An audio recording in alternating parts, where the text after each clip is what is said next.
दोस्तों चले आते हैं हिंदी ग्रामर के अगले लेक्चर की ओर। आज हम लोग पढ़ने वाले हैं इस वीडियो में सर्वनाम के बारे में, और ये गवर्नमेंट जॉब के पॉइंट ऑफ व्यू से बहुत ही इंपॉर्टेंट टॉपिक है। इससे क्वेश्चन आने वाले हैं जो गवर्नमेंट जॉब की तैयारी कर रहे हैं, और स्कूल में भी कॉलेज में भी तो काम आता है।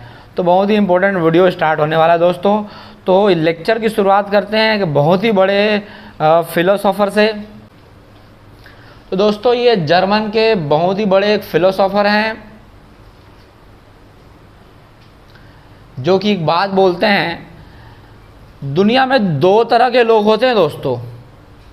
एक होते हैं गुलाम और एक होते हैं आज़ाद। गुलाम है कुछ और कुछ आज़ाद हैं। और भैया गुलाम कौन है? जिनके पास खुद के लिए समय नहीं है, दिन का 2/3 भाग जिनके पास समय नहीं है खुद के लिए, अपने परिवार के लिए, वो गुलाम है। ऐसा मैं नहीं, ये फ्रेडरिक नाम के व्यक्ति जो कि बहुत ही महान लेखक और फिलोसोफर हैं जर्मनी के, जर्मन देश के। तो ये वो बात कह के गए हैं कि भैया चाहे वो राजनेता हो या बिजनेसमैन हो या अधिकारी हो, कोई विद्वान हो, कर्मचारी हो, कोई भी हो, वो गुलाम है जो जिसके पास 2/3 समय नहीं है अपने परिवार के लिए, खुद के लिए। 2/3 का मतलब होता है लगभग 50 से 60% समय। तो देखो दोस्तों ये फिलोसोफर कह रहे हैं, भैया मैं नहीं बोल रहा हूँ यार, ठीक है ना। चलो चलते हैं दोस्तों हम लोग सर्वनाम की ओर। तो सर्वनाम में हम देख रहे हैं, पहले तो हम लोग पढ़ेंगे इसकी परिभाषा। परिभाषा बोलता है दोस्तों जो शब्द संज्ञा के स्थान पर प्रयुक्त होने वाले हैं। तो यार संज्ञा क्या है? संज्ञा के बारे में ऑलरेडी 2 वीडियो बन चुके हैं। आप नीचे कमेंट बॉक्स में जाइए या डिस्क्रिप्शन बॉक्स में जाइए, उधर जाके दोस्तों चेक कीजिए कि संज्ञा क्या है। उसके बारे में कहानी हम पहले ही देख चुके हैं। तो संज्ञा के स्थान पे कभी कभी प्रयोग किया जाएगा जिसका, वही होता है सर्वनाम। बताओ भाई, समझ नहीं आ रहा है परिभाषा? उदाहरण देखेंगे तो समझ में आएगा। तो परिभाषा देख के तो समझ नहीं आ रहा है कि संज्ञा के स्थान पे सर्वनाम का इस्तेमाल हो रहा है, अब समझ में आएगा। जैसे उदाहरण लिखा है, तुम, वह, मैं, यह इत्यादि, मतलब और भी खूब सारे हैं, ये सब सर्वनाम के अंतर्गत आते हैं। तो भैया परिभाषा के हिसाब से संज्ञा के जो स्थान पर प्रयोग होगा वो सर्वनाम है। तो यहाँ पर एक उदाहरण है, राम। राम किसी व्यक्ति का नाम है और राम एक संज्ञा है। अब राम के स्थान पे कुछ और इस्तेमाल होगा, जैसे राम ने कहा वह बाजार जा रहा है। तो बार बार राम शब्द नहीं आएगा। राम ने कहा कि राम बाजार जा रहा है, तो राम तो संज्ञा है। अब राम के स्थान पे इस्तेमाल किया गया वह, तो वह हो जाएगा दोस्तों सर्वनाम। जैसे कोई लेखक है, वो अपने जीवनी लिखे हैं, अपने बारे में लिखे हैं, तो शुरू में एक बार नाम बता देते हैं रमेश या महेश। अब बाद में बार बार क्या लिखेंगे कि मैं दिल्ली गया, मैं भोपाल गया तो ये घटना हुई, तो हर जगह वो मैं शब्द दिखाई देंगे। बार बार ये नहीं लिखेंगे रमेश यानी मैं दिल्ली गया, रमेश यानी मैं खाना खाया, रमेश यानी मैं चाय पी रहा हूँ। ऐसा नहीं, मैं चाय पी रहा था, मैं खाना खा रहा था, मैं दिल्ली गया था ट्रेन से, उस समय की बात है। तो मैं शब्द का इस्तेमाल होगा। तो मैं हमारा क्या है? सर्वनाम है दोस्तों। आगे बढ़ते हैं। तो वह राम के स्थान पर प्रयोग किया गया है, इसलिए वह जो है सर्वनाम हो जाएगा। एक और उदाहरण लिखा है, सीता ने कहा मैं आ रही हूँ। तो सीता नाम की लड़की है जो फ़ोन पे आकर के बोलती है कि मैं आ रही हूँ। तो ये ऐसा नहीं होगा कि सीता ने कहा, फ़ोन लगाया कि हेलो मैं सीता बोल रही हूँ और सीता आ रही है, ऐसा नहीं बोलेगी वो पहले बोलेगी मैं सीता बोल रही हूँ और मैं आ रही हूँ। तो सीता के स्थान पे अब प्रयोग हो गया दोस्तों मैं का। तो भैया मैं जो है ये प्रयोग हुआ है, और मैं ही क्या है भैया? सर्वनाम है। और यहाँ प्रिंटिंग मिस्टेक हो गया, मैं ममता के स्थान पर प्रयोग, ममता नहीं सीता है। जो नाम अच्छा लगे वही ले लेना, कोई दिक्कत की बात नहीं है।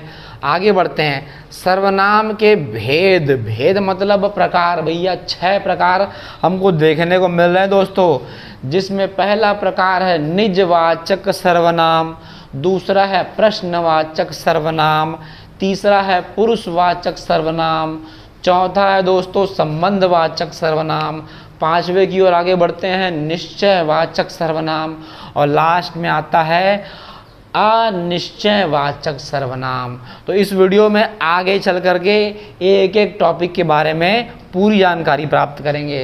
तो पहला टॉपिक लेते हैं निजवाचक सर्वनाम। देखते हैं परिभाषा क्या है, क्या इसके उदाहरण हैं। भैया निजवाचक सर्वनाम, जिसमें पहला दो शब्द को देखो, दो अक्षर को देखो, निज शब्द लिखा हुआ है। निजी संपत्ति भी बोलते हैं कभी कभी हम लोग। वक्ता मतलब बोलने वाला या लेखक अपने लिए जिन सर्वनाम शब्दों का प्रयोग करता है उसे निजवाचक सर्वनाम कहते हैं। वक्ता मतलब बोलने वाला और लेखक अपने लिए जो शब्दों का इस्तेमाल करेगा वही कहलाएगा दोस्तों निजवाचक सर्वनाम। जैसे कि यहाँ पर कुछ उदाहरण दिए हैं। स्वतः, खुद, स्वयं, मैं स्वयं गया। शुरू में एक बार अपना नाम लिख दिया कि मेरा नाम अमुक व्यक्ति रमेश है और मैं स्वतः अपना काम करता चला गया, मैं खुद इस काम को करता चला गया। तो ये कुछ उदाहरण हो सकते हैं। अब इसका सेंटेंस देखें, कुछ वाक्य देखें। पहला उदाहरण देख रहे हैं, मैं यह कार्य अपने आप ही करूँगा। तो पहले तो मैं जो है उस लेखक का नाम है और बाद में एक और शब्द का इस्तेमाल कर दिया अपने आप। अपने आप इस्तेमाल ये शब्द हुआ। और दूसरा उदाहरण देखेंगे और हमको अच्छे से समझ में आ जाएगा दोस्तों। मैं स्वयं ही आ जाऊँगा।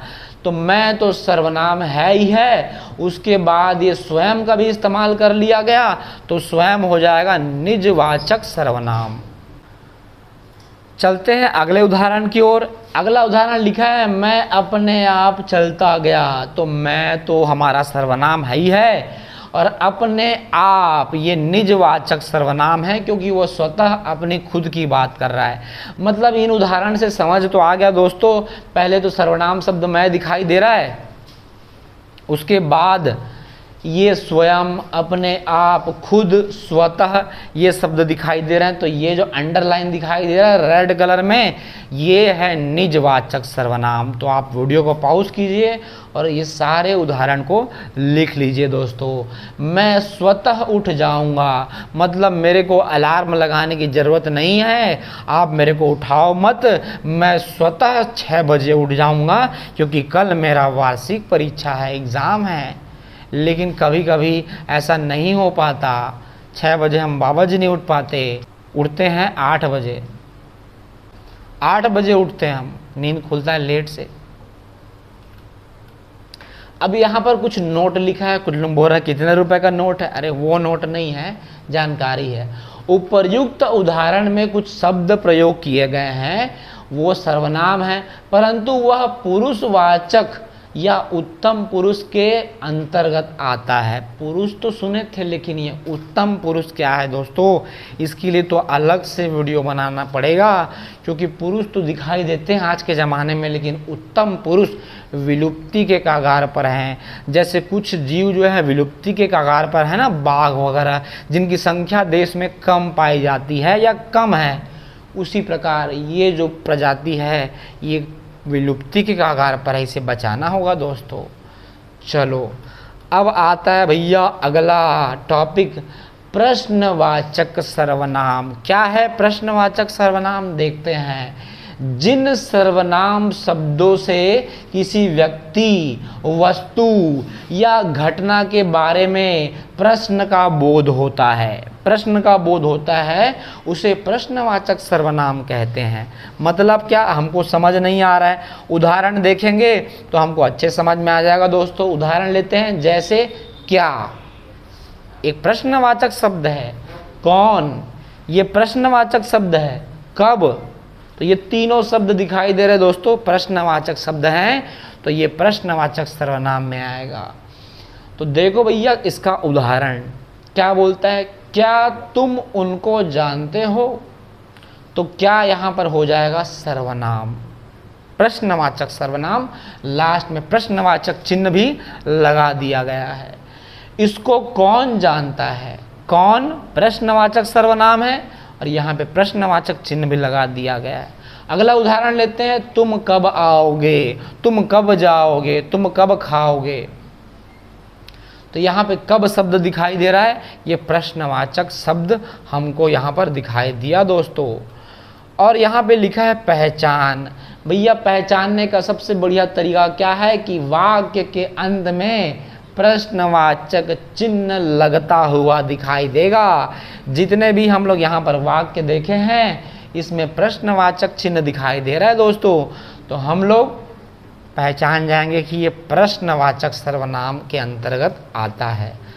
अगला उदाहरण लेते हैं, पुरुषवाचक सर्वनाम, शायद इसमें उत्तम पुरुष की खोज हो जाए। लेते हैं अगला पॉइंट। टॉपिक का नाम है पुरुषवाचक सर्वनाम। परिभाषा देखते हैं, पुरुषों अथवा स्त्रियों के नाम। अरे यार इसमें तो शुरुआत में ही कंफ्यूजन हो गया। पुरुषवाचक सर्वनाम में पुरुष तो ठीक है, स्त्री भी आ गया, तो आप लोग कुछ संशोधन कर सकते हो, इसमें कुछ निर्माण करो, आविष्कार करो और यहाँ पर हक की लड़ाई लड़ो, यहाँ पे स्त्रीवाचक भी लगा दो। देखो, पुरुष अथवा स्त्रियों के नाम के बदले कुछ शब्द इस्तेमाल किए जाएंगे तो पुरुषवाचक सर्वनाम कहलाता है दोस्तों। देखते हैं क्या बोल रहा भैया। हम तुम, ये तो गाना है यार। हम तुम एक कमरे में बंद हो और क्लास वर्क दे दिया जाए, असाइनमेंट दे दिया जाए तो धुआंधार फटे हाल रात भर पढ़ाई होगी। बताओ, हम तुम आप ये वे मैं यह वह, बताओ इतने सारे हैं भैया, सारे के सारे पुरुषवाचक सर्वनाम की ओर आएंगे। और जिसकी हमें खोज थी उसका इंतजार समाप्त हुआ दोस्तों। उत्तम पुरुष की खोज थी, देखते हैं क्या ये सही है। हम तुम आप वे मैं यह वह, ये पुरुषवाचक सर्वनाम 3 प्रकार के होते हैं। बताओ यार, प्रकार के अंदर और प्रकार और प्रकार। इंसानों ने अपने आप को कई भागों में बांट लिया, कई जातियों कई धर्म संप्रदाय में बांट लिया, लेकिन जिस दिन रक्त की ज़रूरत होती है ना, उस दिन वो सवाल नहीं पूछता वो व्यक्ति कि भैया तुम हिंदू हो, मुस्लिम हो, सिख हो, ईसाई हो।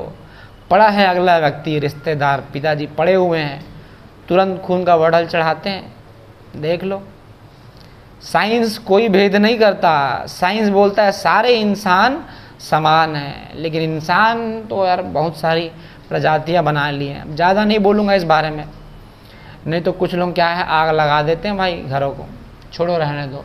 उत्तम पुरुष पे आते हैं। क्या बोलता है उत्तम पुरुष? बोलने वाले वक्ता को उत्तम पुरुष कहते हैं। अरे यार ये तो परिभाषा मुझे उत्तम नहीं लग रहा है। बोलने वाले वक्ता को, वक्ता तो बोलेगा ही, और हर इंसान बोल रहा है, हर पुरुष बोल रहा है, तो हर पुरुष को क्या उत्तम पुरुष मान लें?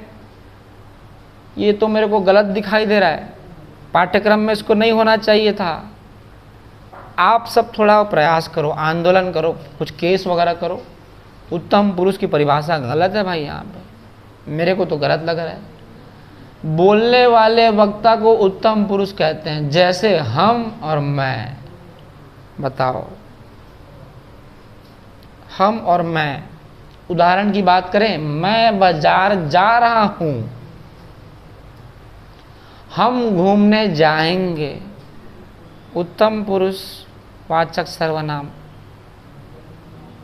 बाजार तो हर पुरुष जा रहा है, सब लोग घूमने जा रहे हैं, उत्तम पुरुष कैसे हुआ?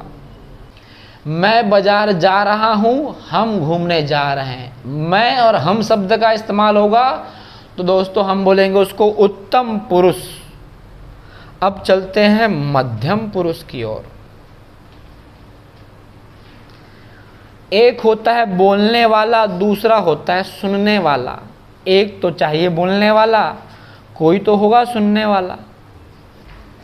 सुनने वाले श्रोता को मध्यम पुरुष कहेंगे दोस्तों। उदाहरण देख लें, जैसे आप, तुम और तू, इस तरह के शब्दों का इस्तेमाल होगा, मध्यम पुरुष है। तुम कहाँ रहते हो? अभी आप कैसे हैं? तू कौन है? खूब सारे वाक्य बन सकते हैं। कमेंट बॉक्स में जाइए, आग लगा दीजिए। वाक्यों की आग लगा दीजिए। तुम कहाँ रहते हो, तुम किधर जाते हो, तुम कहाँ जाओगे, अभी आप कैसे हैं, अभी आप क्या करोगे, अभी आप कहाँ जाओगे, तू कौन है, तू होता कौन है, मेरे को धक्का देने वाला, तेरे को देख लूँगा मैं। गली मोहल्ले में ऐसा आपस में झगड़ा करते रहते हैं, झपड़ियाते रहते हैं एक दूसरे को, तेरे को देख लूँगा। भाई सामने खड़ा है, देख लेना ढंग से यार, और कब देखेगा, आज ही देख ले। अन्य पुरुष पे आते हैं दोस्तों। अन्य पुरुष कौन है? एक तो बोलने वाला हो गया, एक तो सुनने वाला हो गया। अन्य पुरुष, अन्य जिसके संबंध में बात कही गई हो वह अन्य पुरुष है। मतलब एक बोलने वाला है और एक सुनने वाला है, और एक तीसरा व्यक्ति जो गायब है वहां से और उसकी बुराई चल रही है, वही है अन्य पुरुष। ये बुराई वाले शब्द से बात समझ में आ गया दोस्तों। उदाहरण की बात करें अन्य पुरुष के, तो ये, वे, वह, यह, ये मेरी पुस्तक है। तो एक श्रोता है, सुन रहा है, और एक बोलने वाला है कि ये मेरी पुस्तक है। पुस्तक से याद आया, ये बहुत ही बढ़िया पुस्तक है दोस्तों, टाइम मैनेजमेंट, जो आपके टाइम को पूरी तरह से मैनेज कर देगा और आपको आपकी लाइफ में ग्रोथ में बहुत ज़्यादा काम आएगा। मेरी टॉप 10 पसंदीदा बुक में से ये शामिल है दोस्तों, तो आप भी इसको पढ़ सकते हैं। और चाहे तो आप इसको YouTube में सर्च कीजिए, इसकी समरी आपको देखने को मिल जाएगी। खूब सारे यूट्यूबर्स को बना रहे हैं, तो आप जा कर के वहाँ चेक कर सकते हैं। वह खेल रहा है, एक बोलने वाला है जो कि उत्तम पुरुष है, एक सुनने वाला है वो मध्यम पुरुष है, और अन्य पुरुष कौन है? जो खेल रहा है, खेल के मैदान पर है। यह मेरी बहन है। तो बताया जा रहा है, एक व्यक्ति बोल रहा है, उत्तम पुरुष सुन रहा है, मध्यम पुरुष, और अन्य पुरुष में आ जाता है यह मेरी बहन है। लेकिन कुछ लोग बोल रहे हैं बहन तो स्त्री है। इसी बात को तो शुरू में बोला था मैं कि पुरुषवाचक सर्वनाम को बदल के थोड़ा लड़ाई लड़ो और महिलावाचक सर्वनाम, स्त्रीवाचक सर्वनाम थोड़ा बनाओ। तो फ्रेंड्स, वीडियो को पॉज करो और खूब सारे उदाहरण कमेंट बॉक्स में लिखते जाइए, और सारे जो यहाँ पे हम कंटेंट दिखा रहे हैं उसको नोटबुक में प्रॉपर लिखते जाइए। आने वाली क्लासेस में, आने वाले वीडियो में इसके हम क्वेश्चन देखेंगे जो गवर्नमेंट जॉब में आए हुए हैं। तब तक के लिए जय भारत, खूब मेहनत कीजिए और खूब तरक्की कीजिए।